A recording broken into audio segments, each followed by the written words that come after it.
because you've been on this journey of waking up and you are starting to walk in the light, there are going to be some balancing forces that come your way often. And so that's part of the process here on this planet.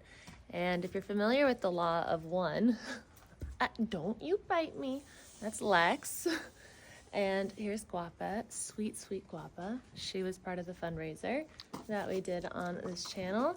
And so she gets to live here forever. Lex is actually from the same owner, but he doesn't really have anything wrong with him, so he doesn't risk going to the slaughterhouse, not as of now.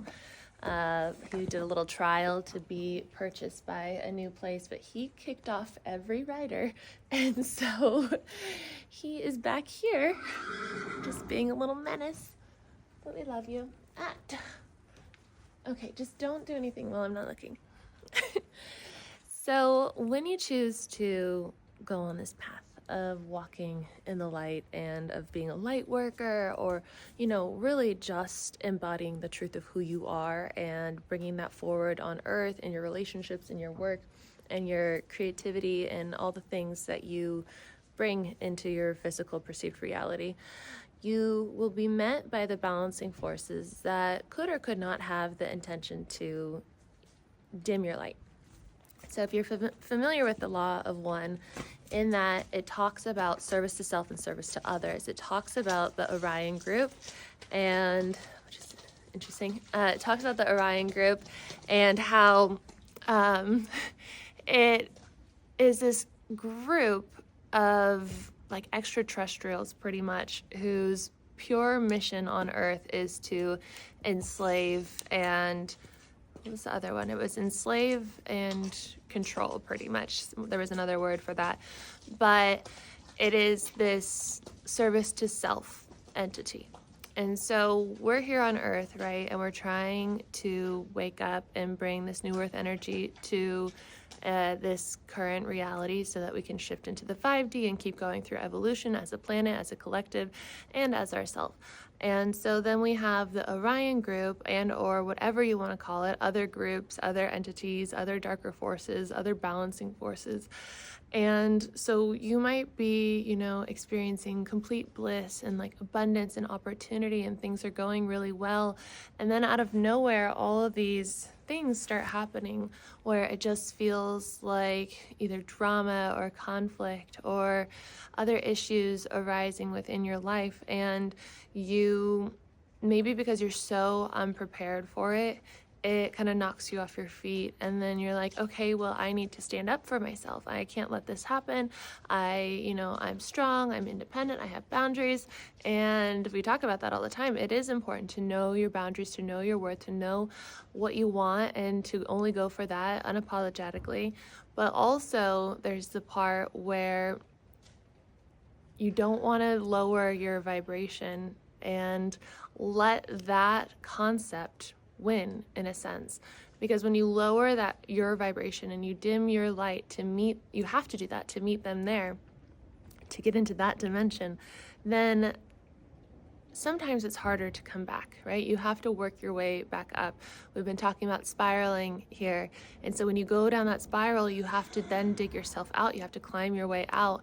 And so that is, maybe the intentional or unintentional goal of these entities, of this darkness. And part of your mission might be to face those situations, to face that darkness, that conflict, the mistreatment, the disrespect, the whatever it is that's going on, the undervalue, the underpay, the cheating, the lying, the whatever it is, to look at that with complete acceptance and grace, and to be non-attached to what's happening there, and to move forward with your own internal journey of being okay.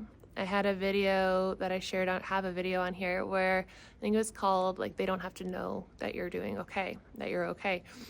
And the point of that message is that no one has to know that you're okay. You don't have to, it's not about sharing it and claiming it like, I'm good, I'm awake, I'm fine, I'm healed, all this stuff. it's really those micro moments of when these things are happening, when these things are coming up, this conflict, these darker 3D energies are bringing you down. And when you actually have that internal journey and experience of actually, I'm okay. Even though this is happening, I'm okay. And when you are in that knowing that everything will be resolved in the most optimal way, when you are standing in your soul sovereignty, then you get to evolve and evolve and evolve, and you get to experience the next level. It's like how I see reality is we get to experience reality. We coast at the level that we've gotten to from the work that we've been doing and all the experiences that we've been through and the karma that we've healed and resolved and all the stuff, the lessons we've learned, the deprogramming we've done.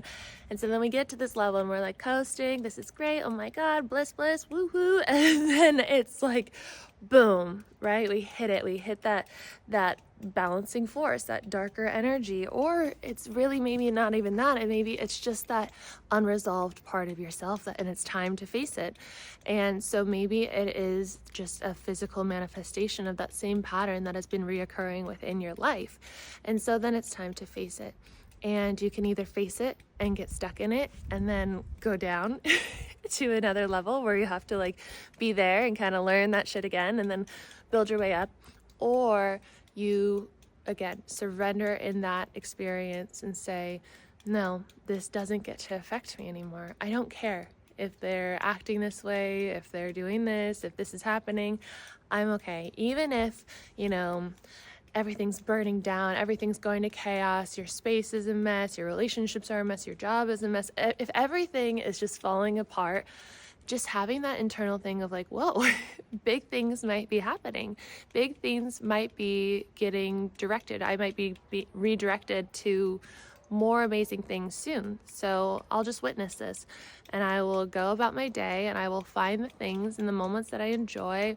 Like maybe it's your morning coffee, you still get to have your warm morning coffee, or maybe it's like the softness of your sheets.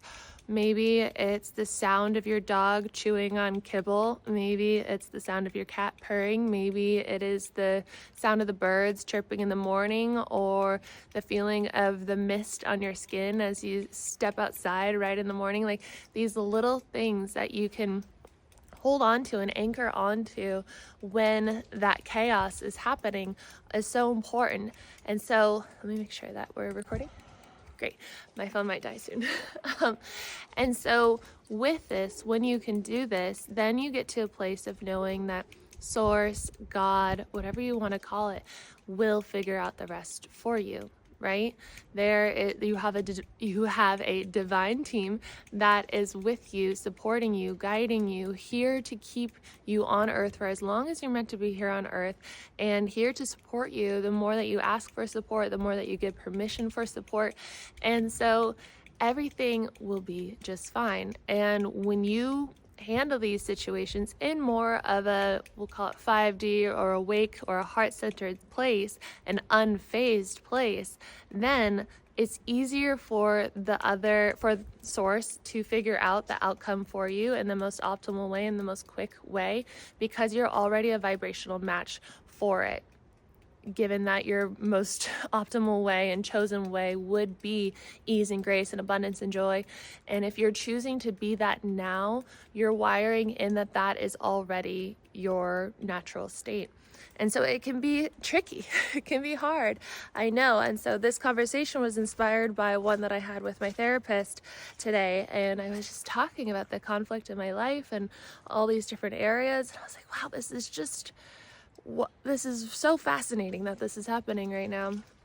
And we were talking about the balancing forces, the darker forces that can come in to try to dim light, to try to distract you from doing your really important work here on earth. And so whatever, you believe to be true, there's different words that we can use for the same concept. And so don't dim your light. Don't go down that spiral. Don't let it get to you. Don't try to fight for yourself. Stand up for yourself to the point where it is exhausting you, right? The rule of mine of these manifestations of conflict and of disrespect and all these things has been abandonment. And so we went down that route and we found, okay, it's abandonment. It's like whenever I get really close with friends, I often find that at some point I just become too triggering for them with the things going on in my life and the things that I just embody, and then there becomes this resistance and then this push away and then this resentment, and I'm just like, at first I didn't understand it, and now that it's reoccurred quite a few times, I'm like, oh, I get it. And that's okay. You know, we're all just learning and growing at the pace that we're ready to learn and grow at, but it's never being abandoned, because you can never be abandoned. You can never be abandoned because you are part of the one infinite consciousness. You have angels and guides who are here to love and support you for the entire existence that you have here on earth. There's no such thing as abandonment. Maybe one physical body is not a vibrational match for you at this time. Maybe one physical place is not the right place, or a job, or whatever it is. But if you can trust yourself enough to let go and to let life happen, then you will go exactly where you're meant to go. They will go exactly where they're meant to go, and everything will fall into place. But if you latch on and get so attached to the outcome and so attached to, you know, standing up for yourself and blah, blah, blah, and fighting for yourself, then you might miss what's right in front of you. You might get distracted from the real mission and purpose you have here on earth. And so I hope that that resonates. I hope that that is something that you can sit with and find yourself in as well, because I feel like a lot of us are going through it. It was so interesting that as soon as I got off that call with my therapist, a friend of mine sent me a long voice note of how he's going through a very similar thing, and how his at-home life right now is a physical manifestation of what his childhood home life was like. And that really it's a matter of seeing it and choosing not to get distracted and not understand it and see it for what it is, but rather to bring forward and bring forward the truth and see through the lens of the version that he is, that I am now. See this pattern now, so that you can bring the truth through, and it's no longer a thing. That pattern no longer lives within you because you brought awareness to it. The truth of who you are is the awareness. You are the meditation. And so when you can just bring the awareness through to everything, you bring the truth through, the love, the acceptance, and it's no longer that darker energy, that darker vibration within your field causing these perceived manifestations of that exact pattern. It's no longer needed. So if you would like to sign up for one of my programs to support you on this journey, I have 21 days to know your divine guidance, 21 days to rewire your mind. Today I wrote up some information about the program, so you can go ahead and read about them now if you would like to sign up for one of those. And then I also have one-on-one options as well, and I'm working on my 12-week course that I told you guys about yesterday. I'm super, super excited for that. And another project coming up soon that I will talk about soon as well. I'll see you guys in tomorrow's video.